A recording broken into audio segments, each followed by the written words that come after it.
This is a Headgum podcast. No rap. We can discuss, give me your truth, it never fails. All right, what's going on, everybody? Welcome to Keepin It Rel with Young Wayne. And today we have a special guest. This is one of my favorite people in the world. Oh. Who, I don't even know. I'm not going to run through no resume or no bio. I mean, because what don't she do? That's the thing. I mean, you do everything. We gonna call you a life liver because you're making your dreams come true. Thank you. I do like to live life. I do. I'm very, very much so alive. Okay. But thank you.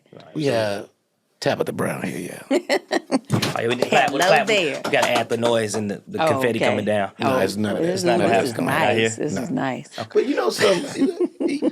If I could say, this is very random what I'm about to say. Okay. Well, anybody I've talked to about you, and I'm like, meeting you in person, which is, I know this is it's very random. You're absolutely gorgeous.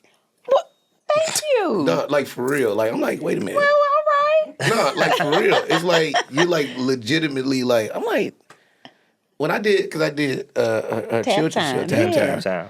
And I'm like, Tabitha fine. I feel like when somebody's like a happily married woman, I feel like God hides they fine. Oh wow! And so you don't see it. You know, because you like, oh, that's somebody's wife. But when you see it in person, I was like, okay. Tab out here is cute. Okay. I don't know what they had said. Okay. Tabitha fine. Oh, but thank you. But it's funny, but I'm like, I didn't notice it for like, I know it sounds crazy what I'm saying. I'm like, I guess I ain't paying attention. But I'm like, no, she fine, actually. I'm out here. You know, Tabby looking good. We be out here fine. But both of y'all like y'all a good looking couple. Yeah. Like y'all look youthful. You look happy. Like you look like you can hang out with your daughter and nobody would know. Yeah, it's the fro, right? When Donna is out, it'd be making me look a little older, right? And people just be like wanting to respect you because you got an afro, and they be like, they don't want to see nothing past sister, okay? You the queen. But if I had my hair in braids, I'd be at the mall with my daughter, and the guys at her age be like, "Hey, how you doing?" I'm like, "Hey, boy, that's my daughter. I'm her mama. It's Tab, right?" Yeah. But it happens. I never thought about that, like what the afro does. Because it do. Even when you see a black man with a natural, like no liner, just a natural, you're like, oh, that's a father. Yeah, that's a father right there. Uh-huh. Like if you see somebody with like a cool haircut, like I don't know if he a dad. Yeah. Which is why I look wearing my beard a certain way, right? I like when I have an unshaven beard, I feel more like a dad. Oh, okay. All right. Yeah, I like looking like a father. Like I don't want to look cool. But you don't can still look be cool. a cool father. Yeah, but you know what I mean? But You like a cool father now. You got a beard right now. You like a cool father. But this thing, like when I just did a movie right and I had to cut all this off and just have my mustache, and I look so much younger. And so like younger people were like talking to me, and I'm like, dang, I don't really like that. What? Right? I'm like, now y'all want leave me alone, man. I'm 42. Yeah, it I'm do not feel 33. uncomfortable. Sometimes it's like a little discomfort, but it's also a good reminder. Because sometimes you need that reminder. But see, that's what I like about you. You're so cool. I think that's one of the great things about even you doing Tab Time. You have this, and I remember watching the show again just on my own. I just love the way you deliver anything to people. Like, you make everybody really comfortable because it has this, like, is that on purpose? Like, you have this smooth, like, hey, every day's beautiful. Hey, yeah. Well, it's who I am, right? But I really be just wanting people to feel seen in the moment. You know, right now it's just about you, and that's the point, right? A lot of people get missed in their day, and I want to be intentional with seeing people and making you feel like, oh, she paid attention to me. Like, cause this is the thing about it. Like, right now, I look at how much you're winning, and it's just you being yourself, right? When you first came out here to LA, did you feel like you had to do a different version of yourself? Oh, yeah. Ooh, Tab on this tab, right? Because I want free, right? This is me being free. Before, I was trying to do whatever I saw everybody else doing because I thought that was what was going to open the door for me. I've been out here 18 years, right? In L.A.? In L.A. Wow. And for the first good 12 to, 13 years, I was just out here trying to fit in and trying to be what I saw on TV, right? I wore my hair straight all the time because I was told to. I always cover my accent. I was always trying to be a size 2, 4. Honey, that was cute though, okay? She was cute, but she wasn't free. And it didn't work for me. I mean, I had a lot of small victories, and I did all right. Nobody knew who I was because I was trying to fit in. And the moment that I said, you know what, I just want to be who God created me to be. I don't want to be nobody else, just Tab. And I started taking those layers off. That's when my life changed. When did you have that moment? Was it because I tell people this all the time because I've had that. I think like when I first started comedy, I was doing it a certain way, and I was just doing jokes, and then I was challenged by my roommates who was 2 other comedians. Like, all right, dude, you keep talking about your family. Why you don't do none of this stuff on stage? You like telling us all these stories all the time. And I just remember having a moment where I didn't want to be like nobody else. It's like, all right, man, if I'm going to lose, it's going to be what this is. And when did you have that moment? I had that moment from a dark place, right? Which is why I always share it, because I always tell people, use me. Don't wait till you get all the way down to the dark before you realize that you want to be free. I got sick, right? I got sick in 2016 and really didn't think I was going to live to see 40. And I was sick for like a year and a half and couldn't get well. And doctors couldn't figure out what was wrong with me. It's like my body was just attacking itself. And I really thought God forgot about me. And I'm from the South. I grew up in the church. My mama was a pastor. I've always been a woman of faith. But I really had a moment where I felt like, I don't know, if faith is enough in this moment, because I don't think he see me or hear me. And so I had what I call my last, final call out to him. I was like, I'm going to try one more time to really talk to God and see if he hears me. And I got in the mirror, and I just really was in search of, seeing my soul. And they say the only way you can do that is through your eyes. And so I got in the mirror, and I was just like, God, if you heal me, you can have me. And I meant it. And I wasn't going to try to live my life my way no more. I was simply going to live it the way he created me to live it. And when I left the bathroom that day, I felt a shift inside of me. I wasn't healed yet, but I just felt different. And from that day on, I just started taking layers off. And I was like, well, this ain't the true you. You can't do that no more. And it was scary, right? Every day, I'm still taking layers off. It's been 5 years that I chose freedom. And I chose to give God my life. And ever since then, my life has changed, though, for the better. So that's how it happened. Wow. So it's so interesting. Like when I think about like you and your husband too, like, did he have the same moment at the same time? Like, cause how do you do, like you're doing that, right? You're like, I want to be free. This is what it is. How do you get your partner to either to join in that, right? Because you have to do that together. Did he have the same moment? You don't do that together, right? Your journey is your business. That ain't got nothing to do with my husband, right? I got to be the best version of Tab. He can't help me with that. I can't help him with that, right? For him to be the best version of Chance. That's self-work. And if you're looking for your partner to help you, you're going to be disappointed, right? My husband, I've been with my husband for 24 years. And for so many years, he would say, Tab, why don't you just be you? He hated Hollywood because he would see what I would do. He was like, man, you go out there, you doing all these auditions, but you ain't even being yourself, and you working hard to be whatever you think they want, and they still won't take you. So he was like, just be you. He would tell me all the time. And I was like, they don't want me. But he was right. All they wanted was just me to be me. That's what anybody wants. Everybody to just be true. And it worked. I'm a witness to that.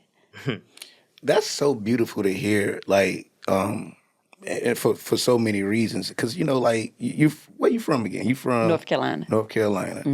And so you come from, and it's a small town out there? Oh, yeah, Eden.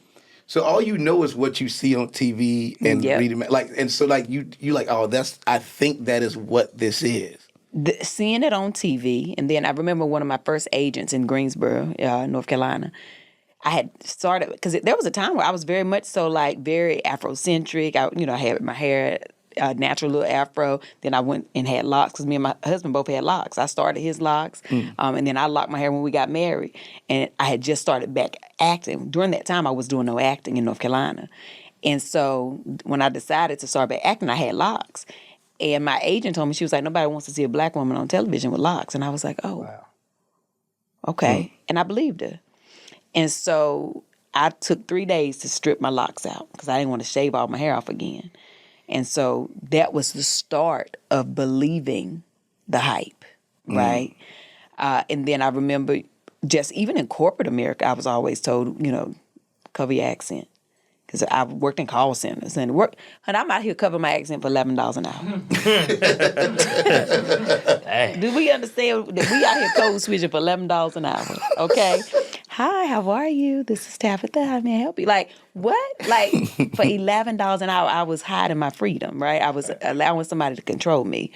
But then even when I moved out here and I started taking acting classes or doing like the workshops with casting directors and all that, they would tell me the same thing. They would say, listen, you need to you got to learn to mask your accent so that no one can tell where you're from. And I would be told, that sounds, ignorant, or they'll typecast you, or, and I'm like, I know I'm a trained actress. I can create different accents, but I believed them when they said mask it, sound neutral. And so I did that, right? I did all of the things that they told me. And so when I came out here, I was still wearing my hair natural. So I had, I was wearing it curly or in a bun. And they were like, no, you need to, for your skin complexion, is what I was told, your hair needs to be straight. And so I believed them. And so I started pressing my hair. And I did that for, a good 15 years almost, right? I always say to Donna, because I call my hair Donna. I was like, back then she was oppressed. Because I was pressing her out every day. But she free now. But yeah, I did that because I believed them. And also because I was desperate. And I had to get to a place of understanding that desperation is also not freedom. That's interesting you say that too. Like, I think about how many times I was asked to change something. If it's how I sounded, if it's, I remember when the Living Color thing was happening. And they were like, oh, your sketches, your comedy is too, I think she said it was too country or something like that. Really? Been there. But I'm like, I don't know no other way to do it, right? Yeah. And so I only switched one time, and I never did it again after that. It didn't feel right. It didn't. I did the NBC Diversity Stand Up for Diversity showcase, made it all the way to LA to the big show, the finale. Yeah. And I took all these notes, and I changed everything, my set, the way I delivered, and had a terrible set. And I remember that I'd never forget. So I had a terrible set. I left the show, went to a random comedy club in LA and just did, I think, a Kim Whitley spot and just destroyed because I just wanted to be me. Yeah. And this is how God worked in that. The same people that was at the showcase was randomly at the show, and that's how I got Last Comic Standing. Wow. And they just asked me why I didn't do that there, and I was like, well, I took all these notes and changed everything. Never change. Man. Never change. We're always enough. You got to be you. Yeah. If you're going to take an L, and there's so many people. Take your L, though. Yeah, right. Not somebody else's. Yeah. Exactly. Yeah. If let me take my own L. Like, That's it's right. literally, I mean, that, and then, like, I had, like, a manager before I had knowledge, and this guy was just, I remember, like, God telling me to, like, walk away. Imagine telling somebody that, right? Because people that don't believe God, you be like, well, God told me I got to fire you. Like, what? Yeah, okay. Yeah. And then they tell you, like, well, you ain't gonna never make it in Hollywood. Okay. And I love the fact, I think I was at the Oscars. I was nominated, and I saw him. See how he slid that in? I think I was at the Oscars. I think I was Right. You know he had to do that. But it's one of those things. I Yeah. remember like having a heated argument with this dude. I was in a Walmart parking lot, and he's telling me that Hollywood, that never see the name Lil Rel in lights, that never do this. It was he went in, and I was like, I didn't care though. Like, I hear you, fam. Yeah. Is this the same Oscars that you were hosting the pre-show for? No, this when Get Out was nominated. Okay. The first time. Okay. Wow. Well, that's how the enemy worked, right? Because he still got a job. So his job was to try to seek and destroy you in that parking lot. But he lost. He lost. Yeah. And I think that's one of the things I think, like before I even for real got a chance to talk to you and meet you, like, I was just, you're just drawn to people and you don't know why. Like, I always look at those like divine connections in a way. Mm-hmm. Like, I was just drawn to you. Like, I was like, oh, this is like she's so dope. And it was just always about how, and even like when I started following your husband, like I'll be making friends with people in my head. I'm like, all right, someday I gotta be friends with them, right? There's gotta be, like even with Chance, I'm like, these are the type of brothers I want to be around. Like I look at the guys he hang out with and the dope things that he's doing with the basketball teams and stuff. Like, and so then here we go. This is kind of, it was a controversy where like, everybody like, wait a minute, like he decided to not work. Was he working at corporate America? He was a police officer. He was a police officer. Yeah. So you told me he could stop. Yeah. That was our plan. And for some reason, people thought that was a bad, not everybody, but like people like, wait a minute. She telling him, she would just take care of him. Like looked at it from that perspective of it. And I like your response to it. It was so, because I know I'm kind of ghetto, right? And so like. What's your response would have been? I was like, man, what you say? you damn right I'm doing it that way. You know how he stuck by me.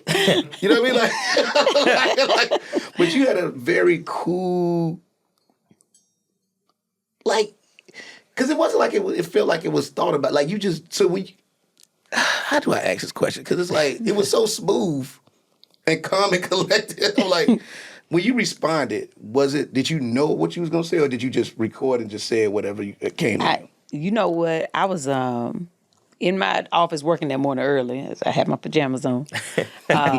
And I started getting all these text messages from people on the East Coast saying, girl, Winnie Williams is talking about you. And I was like, oh my God. I didn't even know she knew who I was. That's crazy. And then I looked at the video. I said, oh my God. Oh, well. I put my phone down. I went back to work.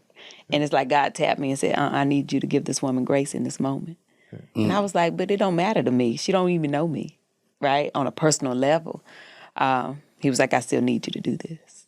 And so I was like, all right. So I just did the video and I went back to work and I literally didn't think twice about it. Like I just said what was on my heart and that's my truth, right? And I went on back to work. I had never for a second thought people were going to react the way they did, right? But I also know why after the fact. It's because nobody had ever given her grace. Everybody would always give her back what she gave. And that's not what she needed, right? That's not what any of us need. Our goal, to me, and I really believe that our goal should always be to be able to give each other grace, right? To stand in a place of love and share that with each other.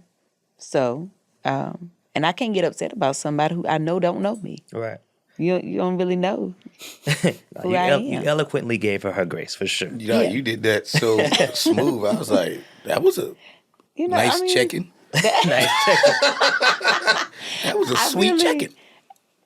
I just said what I said, and that was just my truth. You know, me and my husband had an agreement when we moved to L.A. and he decided to take that job. He was like, hey, listen, I can join the police department. They got good benefits. He was like, I might be able to make a change, make a difference, and you can pursue your dream because I'll be able to have a steady check, benefits, and I was like, okay. I was like, give me 5 years. Give me 5 years and I'll take you out of there. And then you can pursue your dreams because he loves basketball. He loves children. And he was like, all right. That was our deal. And the 5 years turned into 15. And that's okay. And listen, after the 5th year, he was like, man, don't even worry about it, babe. Like, now I just got to go focus. After year like 6, 7, 8, I was like, babe, I'm telling you, it's still coming. Like, I feel it. Like, he was like, I can't think about that right now. I got to stay focused. I'm doing a dangerous job. Just keep trying to pursue. Do what you're doing. But I always had a job, but I didn't have a career, right? You know, a job is just over broke, okay? Wow. So I literally would always contribute, with bills and things, but he had a consistent check because I would have a job and sometimes I'd quit the job. Because I'll be like, hey, I got this lick. I'm you know when you're in there, hey, I done hit for 10,000. I'm going to go ahead and quit my job, right? And so he used to always say, do whatever you got to do, but I got to make sure we got a roof over our head, that the kids as well. And that's my partner, right? He my provider. He my partner. And so he would always say, we got to have this amount of money. We used to joke. He'd be like, hey, the only way I quit, my job is we had this amount of money in the bank.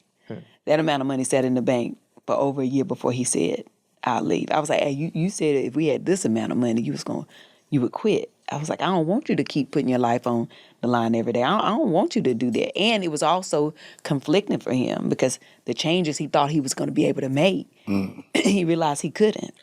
I was going to ask you about that. He always wanted to make that change, and now since he was able to retire or leave that, he's able to make that change at the foundation with those kids in youth basketball. So, and that's what he does. He teaches life skills through basketball, and it's more about teaching kids, respect for themselves and for others, and just life lessons. And that's his passion, right? Because he had a small amount of people who did that for him growing up.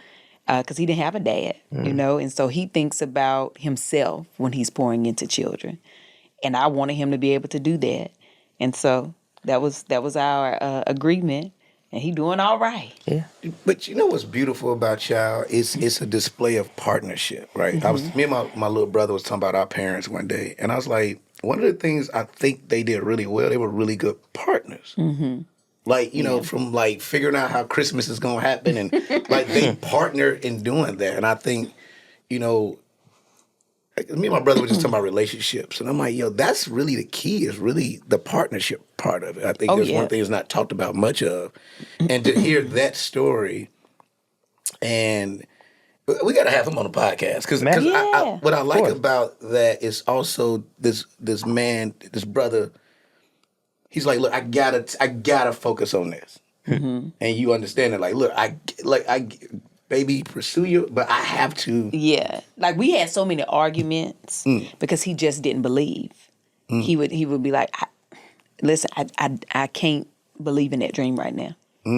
He couldn't see it, and I'd be like, but God showed me this, and I would write it down. I'd be like, look, I had this dream. God showed me this. He'd be like, hey, okay.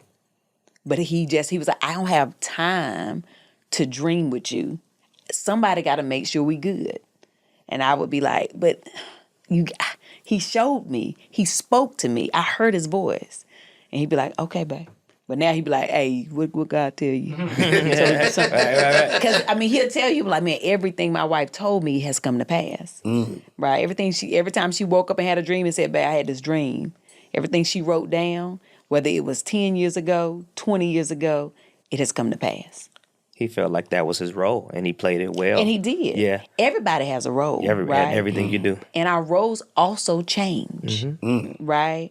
And that's the thing that people, I think, get so caught up in thinking they can only have one role in life. Your role and your person changes. Continues to evolve. Absolutely. Yeah. Like, who I am today is not who I'm going to be in a year. I don't know who I'm going to become, right? And that's the great thing about life, right? It's expecting the unexpected and being okay with it.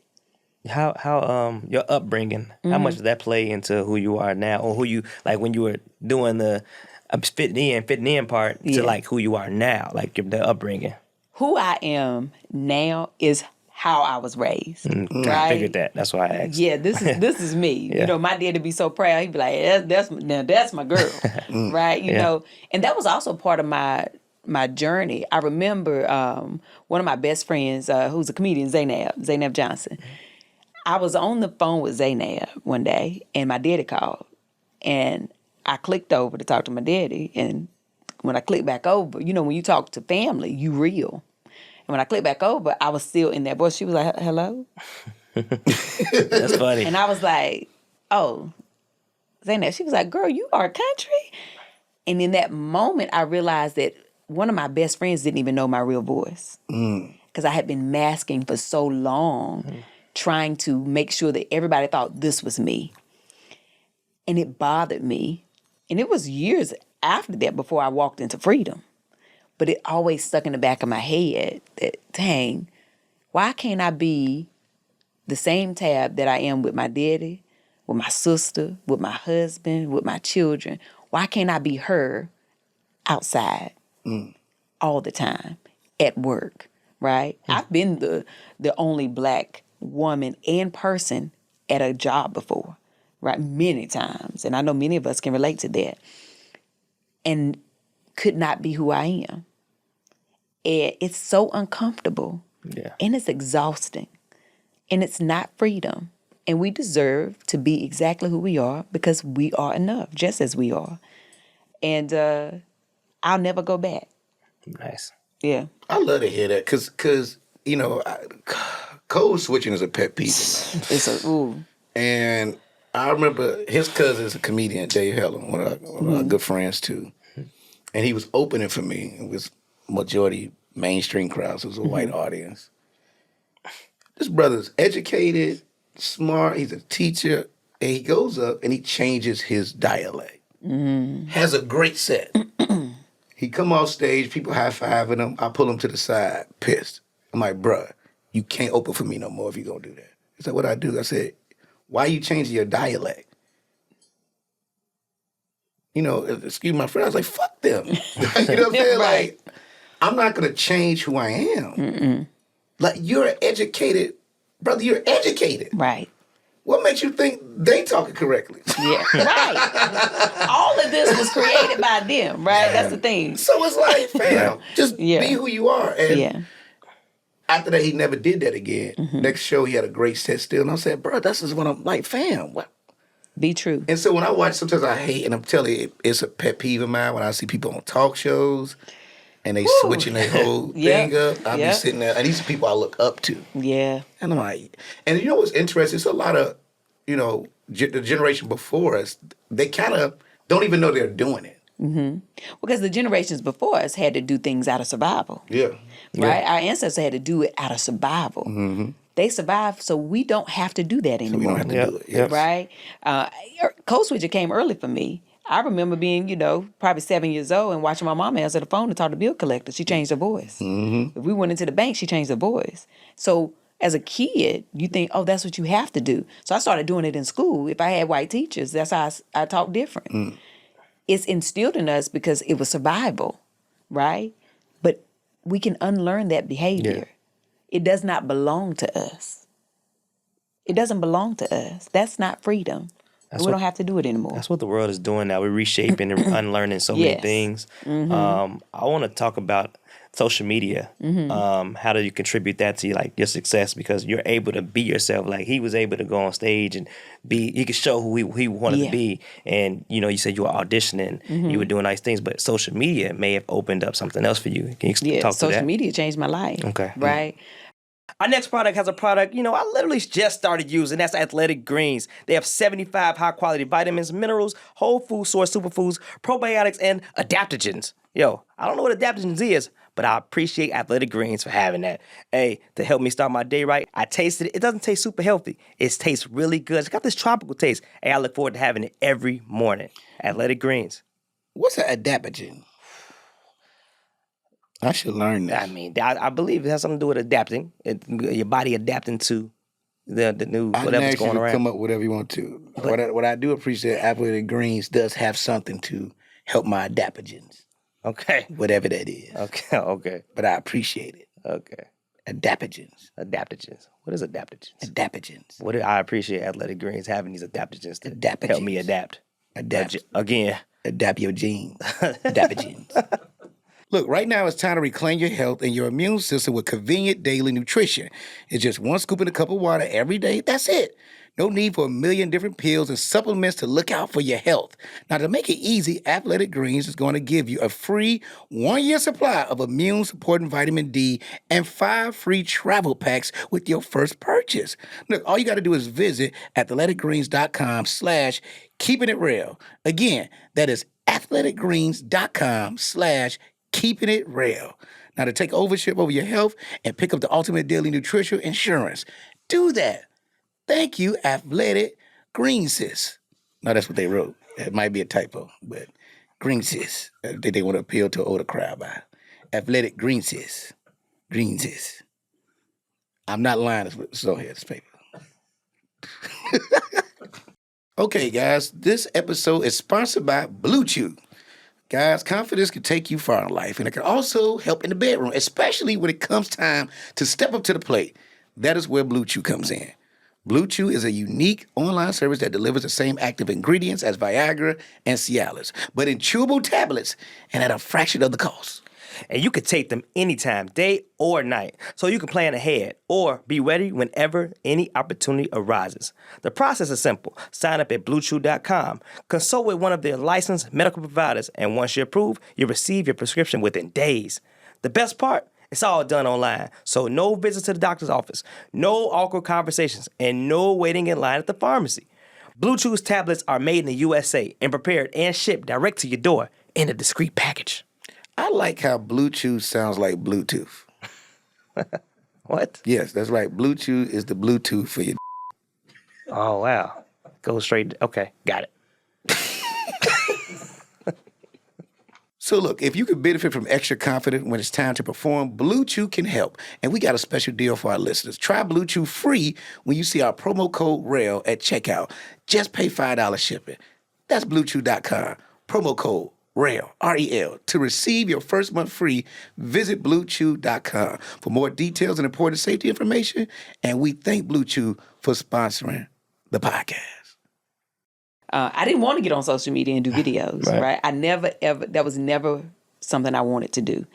And I never wanted to do anything with food, ever. Wow. And I look at all my old, like, journals and vision boards, all that. Honey, food was never on there at all other than me going to a fancy restaurant. But you wanted to be America's mom, though, right? Yeah, because I liked Claire Huxtable. Okay. I wanted to, I wanted to have my own TV show. Claire didn't cook, did she? Exactly. Well, she did, but she was an attorney, right? Yeah. But she was an actress. That's Okay. what I wanted to be, like, Okay. known as America's mom, because I had this TV show. I always said I was Claire Huxtable meets Roseanne, Roseanne, right in the middle. Okay. That was me. Okay. Right? And so that's the type of show I wanted. But when I got on social media, it was only because I had a dream and God spoke to me and told me to do it. And I was like, I can't do that. Because I had friends prior to when Vine was real, big. Yeah. That we had all been like actors together and doing stuff together. And they got on Vine. And I was like, I'm not doing that. Yeah, 10 seconds. Because, I thought I was above. Right? Because I was making probably $15 an hour at my job. Okay. So I was like, no. But also, we were told, in Hollywood, you get on social media, they ain't going to take you serious as an actress. Right. And I believed it. Mm-hmm. And so I was like, I'm not doing that. And I'm not about to do that. And so when I had this dream and I saw myself on a show, but the screen was small. And my gift, I have a lot of gifts, but one of my gifts is dreaming and seeing. And when I see it, it comes to pass. Wow. Whatever it is, it's a message. Mm-hmm. And so I woke up and I remember praying. And I was like, God, reveal that to me. Because at this time I was sick, right? And this was right after I had the moment in the bathroom with, I told God, if you heal me, you can have me. So a couple weeks later, I have this dream. And in prayer, I asked him to reveal it to me. And I heard a voice that said, start doing videos. And I was like, start doing videos? Nah, Lord, I ain't finna do that. And he said, remember you said if I heal you, I can have you. I was like, he caught me on a bad day. But I did say that. You know what I'm saying? So I was like, but what am I going to do a video about? Mm-hmm. Now, prior to me getting sick, I used to do stand-up because I was trying to get a TV show. Okay. And in Hollywood, they was like, you do stand-up, you get a TV show easier. So I was like, all right, I'm going to be a sit-down comedian because I'm still not well. Right. And I'm going to just tell the same mom jokes and wife jokes I used to tell on stage. And that's when I first started doing videos. And during that time is when my daughter came home from school and was like, Mommy, I saw this documentary at school and I think you should watch it. And it was What the Health on Netflix. And so I watched it, and then it was like a light bulb moment for me. And I was like, I think I might need to try this vegan thing to maybe heal myself, right? Mm-hmm. So I told my husband, let's do a 30-day vegan challenge. So the whole family, because everybody, they knew I was struggling trying to get well. So we did a 30-day vegan challenge. And on like day 10, the headache I had like every day for a year and 7 months disappeared. And I was like, oh, shoot, I'm feeling really like starting to get back to myself. So after the 30 days, I told my husband, I ain't going back. This is going to be my life. I'm going to go vegan. The moment I said that out loud, I heard that same voice whisper in my ear and said, now tell people what you're eating in your videos. And I was like, Lord, I don't know about this. I'm from North Carolina. A challenge, 30 days is one thing. But permanent life, you want me to get on here? And I had also, during that process, shaved off all my hair. Oh, wow. And my hair was always very long and straight. And so I was like, you want me to get on here and tell people that, hey, I done shaved off all my hair. I'm going vegan for real, right? Okay. All my family, wasn't nobody watching anyway, but my family. It was like 30 people. It was all my cousins and aunts. They're going to be like, that girl done lost her mind out there in Hollywood, Yeah. But I was obedient. I was trying to live this life of obedience. And whatever God was asking of me, I was just surrendering and doing it. And that's when I started doing videos. And so in prayer, God was like, listen, when you was trying to get a TV show, you was out here doing, open mics and stand-up. You was reaching 15, maybe 30 people a night. So you start doing videos, you reach thousands in minutes. And I was so conflicted because I was like, God, I ain't got thousands of followers. What are you talking about? He was like, start doing the videos. Tell people what you're eating. And that was August of 2017 when I first started. And by October, I was feeling better. And I told my husband, you know what? I don't want to go back to a 9-to-5 because I've been on disability for over a year. I was like, I'm going to go and drive Uber because now I can go back and audition, and get back out there. I'm going to probably get discovered in my car because I'm going to pick up a producer or something because I'm in LA. I'm always optimistic like that. Yeah. And so I was driving Uber in December and picked up somebody and dropped them off by Whole Foods. And I was like, oh, I'm still new vegan. Whole Foods always got, vegan options. And I stopped in there and got a breakfast sandwich, the TTLA sandwich. And I had never had vegan bacon before. I had never heard of it. And I was like, ooh, give me that. And my videos, I had been telling people when I'm vegan now, when I find, new options, I'm going to just share it with y'all. And still, I would get a couple hundred views, in a week or two, maybe 1,000. But that day, I posted that video and went on back to driving Uber. And when I got home and turned my phone on, my notifications, I had like 50,000 views on the video. I was like, who watching this video? And the next morning, it had like over 100-something thousand. I was like, I told Chance, I said, babe, I think I'm going viral. And he was like, well, what that mean? I said, I don't know. He said, well, you going to make some money? And I was like, I don't know. And 4 days later, Whole Foods reached out through Facebook, slid in my DM and was like, we saw your video and we would love to work with you. And I became their brand ambassador. And that's what changed my whole life through social media. And you said your life was going to change in that video, and that's when it went viral. Yeah. Yeah. And I also told my husband I'm going to get discovered in my car. I thought I was going to be a producer or something, but it was me eating a sandwich. Wait. But hey, I still was right, though. But yeah. That's interesting about vegan food, right? I was here you go. No, because this is what I don't understand. Like, and I get it, because I'm not vegan, but like, y'all create vegan versions of meat, right? Like vegan bacon and the vegan cheeseburgers and the vegan steak and the vegan chicken. But I'm like, that's the opposite of the point, right? No, it's not. So you got to think, if you had a habit forever and ever and ever, right? We crave texture and taste. If I decide I don't want to eat death anymore, I want to eat life. And I don't want to eat dead animals. And I want to eat things that make me well, but I still like the taste. If I can find a substitute for that, why not? And I'm with you. But that's funny, but it's like, do you start... But listen, it's like when they make vegan crack or like... real. I'm serious. When they throw it into the drug. It's vegan ecstasy, man. It does so much for you, right? Yeah. Like for me, I'm not the vegan that's going to ever be judgmental to anybody, right? I did it to save my life, and it did. It healed me. And when I first went vegan, it was all about me and getting better. And after I was, better, I realized like, oh, it ain't just about me anymore. If this helped me, it can help somebody else. And then the longer that I have been vegan, I started really researching and finding out more of what it does for the environment, right? What it does for our earth, how the animals are affected, right? When I was sick, at my lowest point, I had manic panic attacks, which was like I could have 50 panic attacks in a day, right? Which is like constantly trying to catch my breath. I was very depressed. I was on antidepressants. I was just in a very dark space all the time. I would sleep all the time. I just was on edge. I did not feel well. And animals, because they need to be mass produced now, like cows and chickens and pigs, they are in constant panic and they're depressed and they know they're going to die and they're afraid. Those were all my feelings. We are what we eat. I was eating depression every day. I eat chicken every day. And listen, I'm a healthy eater. Prior to being vegan, I haven't had pork or red meat since I was 15, right? So I only was eating chicken and fish anyway, and turkey. I was eating those feelings, right? I was eating those animals who died with depression and sickness. Because that's the other thing. You know that animals, even if they're sick, they can still sell it to you, right? Even if it has cancer, it can still be sold to you. Because they say, oh, the heat will kill it once it's cooked. But we're eating those things. I was eating that. It's a personal journey for me. But then, after really thinking about it, I got a dog, right? And I love that dog. But he's no different than a cow or a pig. They're all animals. And to me, I would love to have a cow or a pig and raise it like a dog just so people can see that. But they're meant to be amongst us in the land.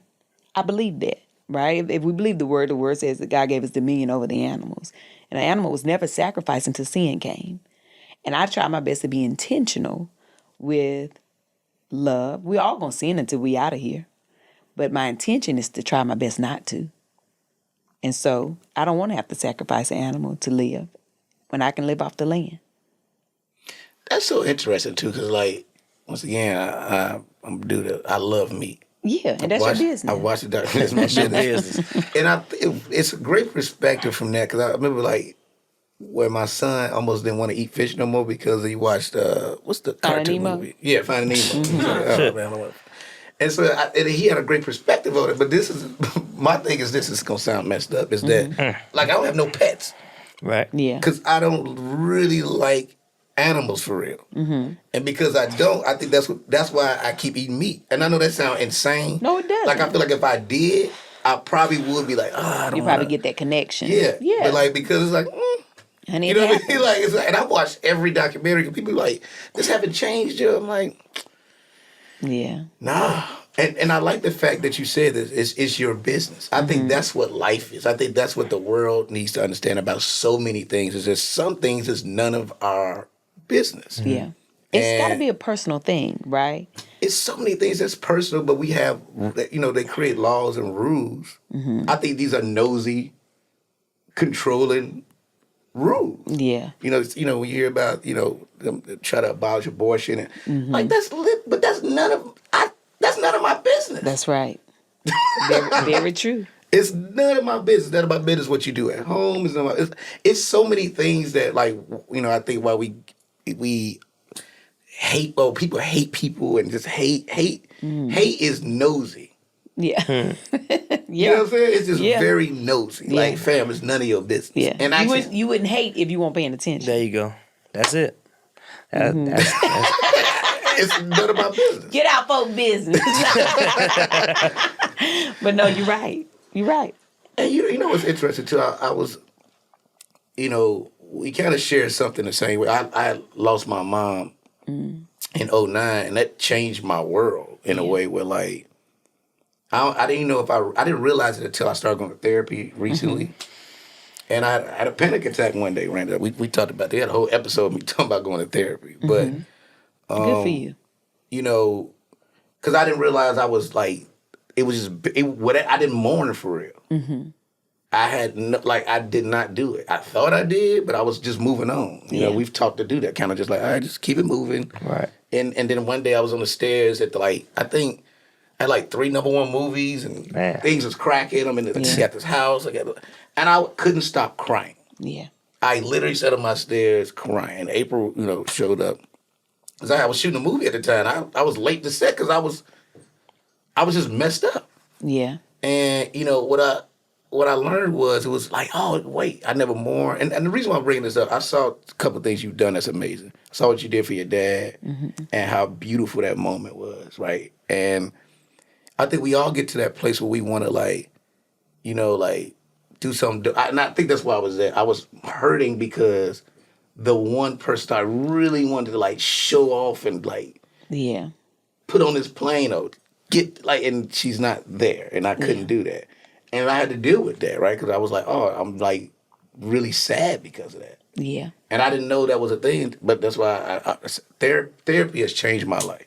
Yeah. Nice. Very good. It really has. Like, I'm glad. Like, it's like made me see things differently. I'm able to like explain things to my friends a little differently, which is even dope. It's like, oh, I could really talk to my homeboys. Like, hey, let's really talk. I know y'all ain't used to doing this, Right. but here we go. Let me help you break something down. Let's break something down. Because I love that. you don't have to be strong in this moment. Like, one of my best friends lost his daughter recently, and watching him trying to be strong. I'm like, bro, you don't have to be that. Yeah. Like, you just lost your kid, man. That's right. It's literally it's okay. I know ain't nobody else really saying that to you, and don't get it, fam. Whatever you can cry. Yep. I know I've always seen you as this guy. You don't that, bro. That's you right. Don't have to be that. I'm so proud of you. Oh, I appreciate it. No, but I say this to say this, like, I know that felt good to do that for your dad. Like, do you have those moments too? It's like, Oh, every day, right? I still have moments where, when all these great things that have been happening in my life, and I always call my daddy, call my sister, and be telling my husband, and we be talking, and it be feeling like it's somebody I forgot to call, and it's always my mom, because I keep feeling like I'm supposed to call and tell her what happened too, Right. And there's still days that I pick up the phone, like just out of habit, like, oh, but I'm so, I'm very different when it comes to death. Most people are not like me. Death has been a part of my life since I was a little girl, right? It's like it follows me. And so I'm very comfortable with it. And I know she is so present, right? Within me and around. But absolutely, there are days where I just really want my mama. And that is normal and relatable, because a lot of people feel the same. But it's also the thing that motivates me, right? My mama died at 51. She was very young. And she had ALS, which was a terminal disease, but it's a devastating disease to watch somebody go through. And she never complained. Not once. I remember talking to my mama before she died. I said, Mama, are you afraid to die? And she said, no, I'm not afraid to die. And I was like, is there anything about it that you don't like, And she said, the only thing is, she said, I'm asking God to help me, give me peace with the fact that I'm going to miss y'all. That was the only thing that she was trying to process. And when she got to that place of peace, she was ready to go. It's interesting. Like, I'm like that with death too, and I think that's why I was so buried, because I'm like, well, like, this is different though, right? You know what I mean? Like, this is, and I've had to, like, my therapist has taught me to just embrace it though, right? Because it's human to like miss somebody you really love. And, like, and so like, for a long time I didn't realize, like, oh, that's normal. It's okay. And so I've had better moments. Like, it was a time I used to do it on stage all the time, and then I stopped one time. I was on stage and doing her, and everybody's laughing. And it's almost like I couldn't even hear the laughter. And I was doing it because I'm like, oh, I miss this woman so much. That's right. And so, like, when I think about it now, like, I'm in this beautiful place of, because I had a moment. Like, the first moment I had was literally at church one day. And I was just, I felt everything weighing on me. I think it's one of the moments that my life changed too, actually. And I don't know what was happening. I don't know if we were just praying. And then, like, my eyes closed, and she just literally in all white just started talking to me and telling me everything is okay. And it's, like, so when I did my show Rel, I did an episode based off that conversation. People like, where's this coming from? Like, Yeah. I'm giving y'all a spiritual episode you don't know you're getting. Yeah. Because that's what happened. It was this very honest conversation. And then I felt the weight off me. Yeah. But then years later, I had to deal with the next part of that. And was just like, all right, cool. Have you mourned? Right, the process. Yeah. Yeah. And so, which is why once again I applaud my therapist. It was just very honest conversations. Yeah. Which I'm glad we did an episode of that for that. Yeah, It was yeah. really, because that's my goal now. It's just like, hey man, no, we all need it, like for real, like Everybody. everybody needs it. Right. And especially black men. You know, you said something earlier, we're taught to move on. And that is a lot of times, especially with black men, have been told for centuries that they're not allowed to feel. But you are. And you need that. And we deserve it, right? You deserve that. So it's important. I'm glad that you're sharing that. Well, that's what I like about what your husband is doing. Like, it's teaching life lessons through basketball, and like, because I think they're friends. It's like the karate dude. The karate dude? Who the karate dude? This dude, so he teaches karate, right? I don't know. It's a video that went viral that like he had like the dads come in. And they had the kid on the back, and he had. I do remember that video. Yeah, and it was just like. I do remember that. And I think that's so fascinating. Like, and you seeing this dad feel for the first time. Yeah. I think it's a beautiful thing that we're starting to see more of that. Yeah. And I think young people need to see that, right? Just, men, it's okay to be emotional. Absolutely. To talk. You got like And to be open about it. You got to be open about it. That's right. And that's one of the things, like, I think that's what I love about you too, and I bring up Tab Time again. Is that, and look, thank you for having me on the show. Like, Absolutely, thank you for coming. Farmer Seymour Sprouts. That's what it is. It's the episode everybody loves the most. Oh wow! And it was so fun to do. Like, sometimes you do things that's surreal, and that's one of the things for me that I think lately I've been very adamant on just doing things that's very family oriented, and then like just for children. Yeah. You know what I'm saying? And like, what are things like I remember I did the show and I walked away with a lesson. I remember when I was taking up my wardrobe, I was just sitting there thinking about the episode, like, oh yeah. Okay. Yeah. I learned something today. like I know I was in it, but I'm like, I really learned something today. Very good. It was funny, even when I watch it, I'm watching me watch you say things. And it's me literally just watching. Like I'm not even like in character. I'm just like like I'm learning what the children learn. Like, how do you feel about that? Because you're doing some like Mr. Rogers level of it. Mr. Rogers. No, for real. Mr. Rogers was like such an love Mr. impactful. Rogers, yeah. Nah, he was. Like you when you be think my about neighbor. dude, he taught us so much, and he was so real. Yeah, he was. Is that like what made you want to do Tab Time? Actually, Well, I love Mr. Rogers. Oh, wow. And I love the television that he put out. And so that's a compliment to me. So thank you for that.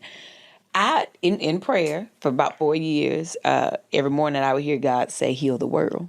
And I would think, I'm one person, how can I heal the world, right? And after I started eating better and healing myself, I thought, I am my world. My body is my world, and that's the healing. But the voice kept coming, heal the world. And I was like, well, what is it? And then in another day, he told me it starts with children. And that was about 2.5 years ago. And so I told my team, I was like, listen, when I first signed with like CAA and my new management team, I was like, I want to do a children's show because God has gave me an assignment to heal the world. And he told me it starts with children. And my idea is if I can get children to see themselves and to see each other, despite our differences, to love each other, to have compassion towards each other, to laugh together, to learn together, then those same children will grow up and be adults who see each other, who see themselves, who love each other, who have compassion for each other, but will also be willing to help heal each other. Yeah. And that was why I wanted a children's show. And I also just want, I have a son who's 10, and YouTube is that's his thing. And I just watch some of these things, and they're so fast, and they're overstimulating. And I just wanted to bring back TV that I watched as a kid that slowed me down a little bit and allowed me to really take things in and also to feel something. And it's also it's for children, but it's also for the child inside of the adults. Yeah. And that's why I wanted to do it. you know what makes it dope too is that we're showing different images of empathy. Because I think not just our kids, not just black kids, white kids need to be comfortable with us too. Yeah. And so, like I say, I did this cartoon, Eureka. It's coming on Disney Junior. And I remember, and it's just me being honest. I remember at one point they had, and look, they shouldn't have did it, so I can talk about it. They had the brother I ain't never seen in none of the Zooms and none of my recorders come tell me that basically my diet, like they wanted to change a little bit how I talk. Wow. And I was like, I be waiting for stuff like that. Like, well, here we go. You know what I mean? Like, and I was like, well, no, let's not do that. You know who you hired. This is how I sound. And I'm a dad. And I know what you're trying to do. I'm going to tell you something. These little white kids, they ain't never heard a black dad before, need to hear my voice as it is. That's right. And also, it's still just as warm. And so when I was watching, they sent me the episodes recently, and I was looking at it, I almost teared up. Oh. I was so happy to hear my voice. I'm like, oh, I'm a In that black dad space. in that space. Yeah. And it's heartwarming. It is. And it's like, fam, this is how we this what changes the world. Yeah, Yes. I was just gonna say that. And it's what changes how they see us. Yes. Yeah. 100%. Yeah. And so, like, I thought that was interesting. Like, well, could you? I said, brother, I was so honest with you. I said, brother, you don't let them do you, bro. Right. I ain't seen you, man. Like, I even literally know was keeping you. real. I was like, fam, why you let them do you like this? Yeah. And I remember everybody being quiet, and they apologized. Because it was real what I said. I'm like, Yeah. nah, Absolutely. I'm not going to do that. Yeah, this is such a pivotal time, you know, and the times we're living in for us to have our voices, That's be, right. you know, be elevated. So, I mean, this is it. Yeah. No, but that's So what I love true. about you talking about your dialect. It's just, it's warming. Absolutely. Like, I'm glad you are who you are. I'm glad you sound like you. It's warming. None of us are supposed to sound exactly alike. That's right. It's not one way to talk and sound. And I think, you know, Hollywood tend to do that. Yeah. But you got to fight for that. I know I do it every single day. Like, I fight for, and I'm proud of me for that. I think when I was in quarantine, coming out of that, I was like, you know something? I'm definitely not. This is what it is. Yep. You know what I mean? Like, I'm not going to be quiet about it. Yeah. You know, if I'm like, yo, I need a barber on set that cuts hair for real, that is That's who y'all what I gonna need. hire. Yep. Have that here. Yeah. Yeah. You know, so like I love the fact that like you talk about being free. I feel so free. Good. Like I was telling you yesterday, I went to the comedy club at Bomb last night. But it felt free. Like I don't This care. real life. Yeah, it's like, all right. And I told the crowd, look, this wasn't great. Yeah. If y'all want to boo me, it's fine. They probably laughed at that. They did. They was like, I'm like, come on, boo me. They're like, what? What you want us to do? Boo me. It's okay. Yeah. But it's just because I feel free. Yeah. And it doesn't matter. It don't matter. We are just here for a very small amount of time. Yeah. We can't take it so serious. We got to just let things go. And Yeah. I know you spoke on being signed, right? And that's a question I know a lot of people want to ask. Like they do social media, but they don't know how were you able to navigate to getting management and getting signed? Because I mean, people have no idea how to do that. Well, I'm gonna be honest with you, honey. I had an agent and a manager for years. Yeah. Right. I had a commercial agent, then I had a theatrical agent. They didn't understand this you. They didn't understand. Yeah. When I got it on social media, when I first went viral, I called my agent. I was like, I'm back. I want to audition again, and I started to do stuff because I might have did like 5 things while I was sick, but they was mostly like for friends or people that knew that I wasn't too well, and they were like, "Tab, we just want you to come and do something," But when I called them, I was like, hey, "Listen, I went viral, and Whole Foods want to work with me, so I need y'all to like figure out how to do this." They were like, "Oh, we don't do social media stuff." I was like, "Well, what I'm gonna do?" And so the manager that I had just signed with her like a couple months. She had no idea. And I was like, so I had a friend, Stephen Love, who's a producer, a very amazing producer now. At the time I said, hey, listen, Stephen, because we were like trying to develop a show for me. I was like, I need you to be my manager. He was like, hey, Tab, I'm a producer. I said, yeah, but the Lord told me to just start giving you 10%. And you're going to figure it out. Yeah. And so That's it. And he was like, oh, okay. And so that's how I got my first manager in this space. Okay. He didn't know and I didn't know. we got a lot in the beginning, right? We was like, we'll do it for $1,000. They were like, okay, here you go. We was like, ooh, that was too low, right? Right. But we probably did 56 deals together. Okay. Something like that. And as he grew in his producing, he got signed with CAA. Oh, wow. And then he told them about me a year prior. He was like, listen, I got this girl that I've been working with, Tabitha Brown, and they didn't budge, They was like, okay, great, we'll check it out type of thing. Okay. And then March of 2020, I got on TikTok. And when I got on TikTok, I got 1 million followers in 30 days. And then the week later, I had 2 million. Oh, wow. Right? And it wouldn't stop. And after that, he called me and was like, hey, CAA called me today and was like, hey, you still rep the girl, Tabitha Brown? And he was like, she's still, I don't, really manage her anymore. But, because at that time it was quarantine, I was just at home cooking, and, and he was like, but, this her information. And that's how that happened. Wow. But they were always on my vision board. From the time that I moved to LA, I always wanted to be at CAA. I worked at Macy's in Century City for 5 years. And when I would take my lunch breaks, I would just go walk by the building and be like, one day, God. Every time I had an event at CAA, somebody was having a screening or doing a party or something, I would touch the walls and I would say, this is home one day, God. Yo, I said, I'm telling the truth. Yeah. It was 2011. I went out there and I sat outside and I took a picture and I walked in and it was just so big and empty. And I just walked back out. That's crazy. We share that. I'm going to show you the picture after this is over. Yeah. That's unbelievable. But we got to speak it. Yeah. But we got to believe it. Yeah. Right? And so I believed it. And when the night before, I knew I was going to take the call with CAA, I prayed that night and I said, God, I need a team. I don't just need an agent. I need a full team that can help me with this moment because I don't know what to do. And when I got on the phone to take the call with my agent, our leader, we talked. It was supposed to be like a 15, 20-minute call just to kind of like, fill each other out. We were on the phone for like 2 hours. And at the end of the call, she was like, I normally wouldn't do this. She was like, but I feel like you need a team. And I want to introduce you to this management company that I've worked with in the past. And just see if you like them. And I was like, I knew then it was a yes before I ever met them. And I was like, absolutely, set it up. And we met the next day. And it was just like, before they even said anything, we all on the Zoom, I knew it was yes. Because it's what I prayed for. It's what God had literally revealed to me that he was confirming what I prayed. And that's how it happened. That's what's a beautiful thing about, like, faith is the unknown part of it.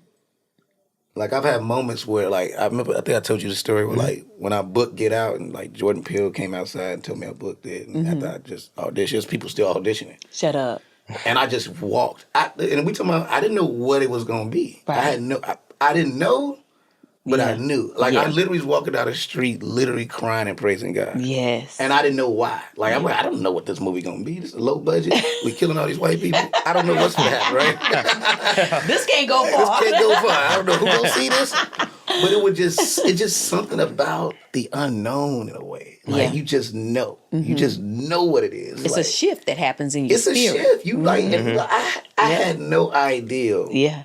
And that's why, which is what I love about life is I just love these beautiful moments. Yeah. Because it was like, that was part one. Part two was when I went to the premiere. Nobody knew who I was. I was walking the carpet. And when I walked out, literally the theater opened and people bum rushed me. And I was like, what is about to happen? Yeah.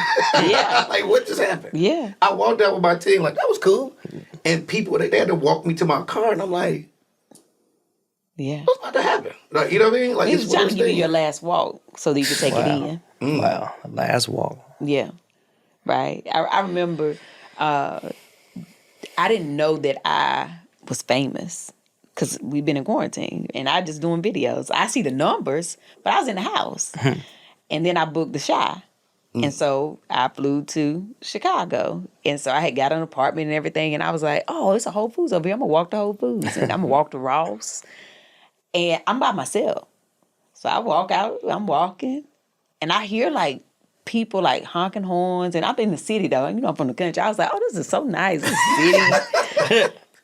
And I realized they were honking the horn and waving at me. And I was like, hey.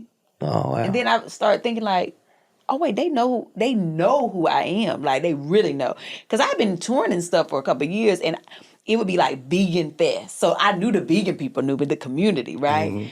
But these is random people that look like everybody. And by the time I got to Whole Foods, like people were walking on the sidewalk with me. By the time I got in, like everybody turned and looked like, oh my God. And I was like, I called my husband. I said, hey, I'm going to take an Uber back to the apartment because I think I'm famous. He was like, I think I'm famous. He was like, man, what you mean? You are? What are you talking about? I was like, no, man, I think I'm famous. Like people know who I am. And it's because I don't see myself the way other people do. But it was a moment where it's like I embrace all the times that I do have that are intimate, right? That walk where nobody knows. Because there'll come a time where everybody knows, right? But it's still such a blessing. Both are a blessing. So, but yeah, I mean, I still find so much peace in like taking my son to school, you know? Those little moments. Let me tell you something about that, which is beautiful, is that, like, when you're not there yet, you almost like, I can't wait for people to know who I am. Right. I cannot wait. I want to walk a club. I want to shout out. And then once it start happening, like, y'all don't have to. It's okay. Like, I promise you, I just want to chill out. And for me, it doesn't bother me because I've created my brand to make everybody feel like family. It's just that we still in the pandemic, right? People be trying to run. Everybody want to hug, and I want to hug them. But it'd be so many people. And when they see me, they be like, Tab. And I don't be knowing to say their name to yell it back, right? Because I don't know who it is. But I know that they family to me because I've created it to feel that way. But sometimes it can be like overwhelming when there's a whole bunch of people at one time. But I know they're the reason why I get to be here, right?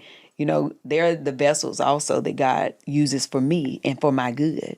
So I do take that time with every person. When I'm on book tour, I was in Atlanta last week for my Target fashion show, right? And there was a whole line of people that wanted to do a picture. Well, we're not finna just say that real quick. Oh. Because you got this huge, dope deal with Target. How did that happen? You know what? It was actually very organic. You know, I started doing like influencer content for Target like in 2020. And I was just doing real content, like, you know, everything that was true to me, they said, absolutely, whatever you want to do, right? And then they came to me and was like, we want to do something bigger. And I originally studied, you know, fashion design after high school. And I love fashion. And so when they said, you know, we want to do like 4 drops, something we've never done. This is something they have never, ever done. I'm also the first to ever be a non-designer to do a clothing line at Target, right? And so they were like, we want to do 4 drops with you. So first it's clothing and apparel. Second is like office and home. And then I'm going to do food. And then I'm going to do outdoor and entertainment. I have the whole store. It's never been done.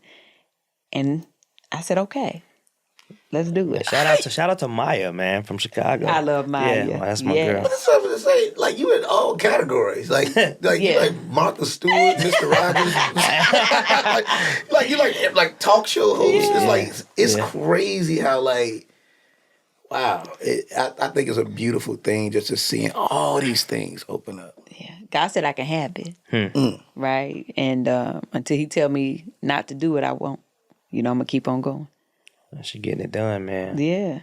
Yo, one more. Like you got so you got your family, right? You got you got your husband doing this thing. You got your kids doing their thing. I mean, you were looking to get. I don't know if you were getting into reality shows too back then. You created a reality show. How about now with this family, this whole family thing? America's Mom. I don't know. I'm just throwing it out there. Because y'all all are like, you know, one of my favorite pictures of you and your daughter switching up. For Halloween. And it was like, yo, that was so crazy. I still can't tell who's who. We had so much fun doing that. You know, during like 2020. There was like a whole bidding war for a reality show for my family. We shot a reel and everything. Oh, and really? then like, I mean, millions of dollars was, they were like, okay, how much, this much, this network, this much, this network. And I had to pray about it and God said no. Okay. And I said, you know, I prayed about it and God said no. I never wanted a reality show. And so when I was doing it, I was doing it so that my family could have a door open. Right. And when it started to not feel right, I went into prayer and I was like, I don't know if this is right, you know? And I asked my husband, I said, babe, you want a reality show? And he was like, no, I was doing whatever you wanted to do. And I asked my daughter, you want a reality show? She was like, I was doing whatever you said, Mom. And I was like, they didn't ask for this either. And God said, I don't need it. And so when I called my agent, I was like, hey, you got to tell them no. She was like, what you mean? I said, yeah, I prayed and God told me it's a no. Yeah. And the production company who had shot the, reel, who was all excited, they just could not understand. They were like, well, how much money does she need? And I was like, it's not about the money. My peace is not for sale, right? And obedience is way better than sacrifice. And I'm being obedient and I'm standing in my no. So it's still a no for me. That's absolutely, and it should be. Hey. Well, the power of no. The power of no is real. Well, every all money ain't good money. Yeah, exactly. Like if you really believe what you're supposed to, I believe it. Like it's so funny. I say no a lot more than people think I do. They're like, you in every movie. But like, so if you think, you've seen a lot, but imagine how many no's. Man, so many. I say no every day. Yeah. We say no every day, but there was a time where I would say yes to almost anything because I was not free. I didn't know who I was, and I was desperate to make it. Now, I'm free. I don't need to do anything that does not serve me, and I won't. There it is. Yeah. Get free. Get free. Get free. We deserve that. That's it. Yeah. I actually want to play a game with you. Is that okay if we play a little game? Let's do it. We're going to head to the screen here, man. We're going to throw some pictures up real quick. And I want you to Lord tell Jesus. me, whenever you see these pictures, what was going on in your life at the time? Honey, she was not free, bless her heart. But she was funny. Okay. She was very funny. Brown Hooks, who I absolutely love.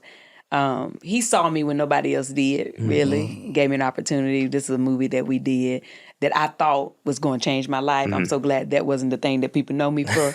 But yeah, this is a fun time. I thought, listen, when I did this, we were at ABFF in Miami when this movie came out. And this was the magazine they was giving out. Honey, you could not tell nothing. Okay? You couldn't tell me nothing. But yeah, she won't free though. No, she wasn't free. Yeah. All right, what's the next picture? Let's get that one on out of here. Don't nobody need to go watch that movie. Let me tell you that. Whoa, wait a minute. Tab and Kim K, what's going on here? Hey, listen.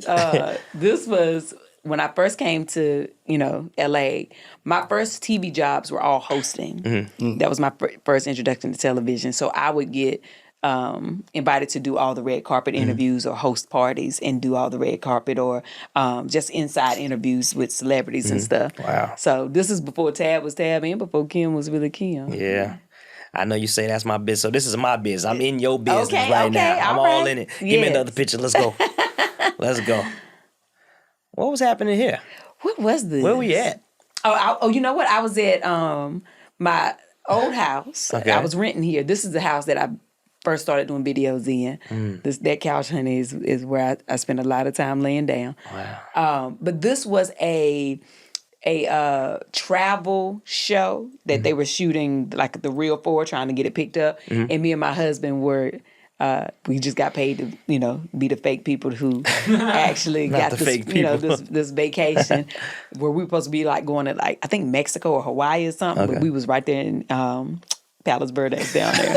And they did the interview right here. Yep. Wow. But we needed that 500, so we showed up. That 500? Yeah. Wow. We got going back in town. What's going on, Tab? This is my first headshot after I stripped my locks. Okay. Yep. Wow. After I stripped my locks, that was what I had left. That's what I had left. What I had, and that was my first headshot. In North Carolina? North Carolina, uh-huh. Wow. You know something? You could tell that. Was that at the mall? No, it was actually on a back porch. What the back? you pull one of the backgrounds in. He had a little screen on the back of a porch. But I found a photographer in the Yellow Pages. In the Yellow Pages. Yeah, because I was in Greensboro and I was like, I need a photographer. So I went to the Yellow Pages and looked up photographers, and I think I might have paid like $80 for this picture. My first headshot looks like a graduation picture. Hey, listen, that do too. I don't even know if I can find it. We gotta find that. But I They took do it at the too. mall. Oh. They said like the mall, you just had to like the little. Yeah, we had it in North Carolina. Chicago had the mall. So, yeah, I had my pants leg up and my headband on. You was like, I'm a character actor. Get all of this, okay? So all my flights. But yeah, look at That's Donna. a better background though. I like that one. Right. That was good. This is when headshots were black and white. Yeah. Got one more. One more? Oh, So what's happening here? this was for Vanity Fair Okay. in 2020. Nice. I was, one of their like the most influential people on TikTok. Wow. There it Yeah, is. and I was scared to death because I can't swim. And we was in this house in Beverly Hills to do this. I'm pretty sure that's 4 feet. Not No, even. it was deep. Was it? Yeah. Wow. Because they had, it was like 10 Oh, that's a feet. Davenport 'Cause you're it's, sitting and it's on. an old pool because it's an old historical area in Beverly Hills at this home. Wow. So, back in the day, like all the old school pools were like 10 feet deep. They were Oh, very yeah, deep. yeah. You don't want to be And around so that. I was smiling and laughing because I was so scared and nervous. And my daughter was over in the background. She was like, girl, keep laughing, mommy. Keep laughing. But that was a good day. That picture came out amazing. So Yeah. we took you back in time and Yeah. led to that. That's amazing. Now Wow. you're right here. It's amazing. Here we are. Great guest. Well, look, thanks for hanging out with us. Absolutely. Thank y'all. It's been a great episode and inspiring, and just, it was fun.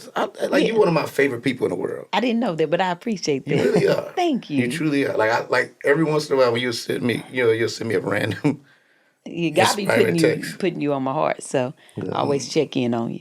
I appreciate that. Though. Absolutely. Absolutely. Thank y'all We for having learned me. a lot. Appreciate you. Yes, Thanks thank for you. showing up, y'all. This has been another episode of Keeping It Real with Young Wayne. and our guest Tabitha Brown. Very good. We out. That's y'all. right. Go about y'all business, okay? That was a Headgum podcast.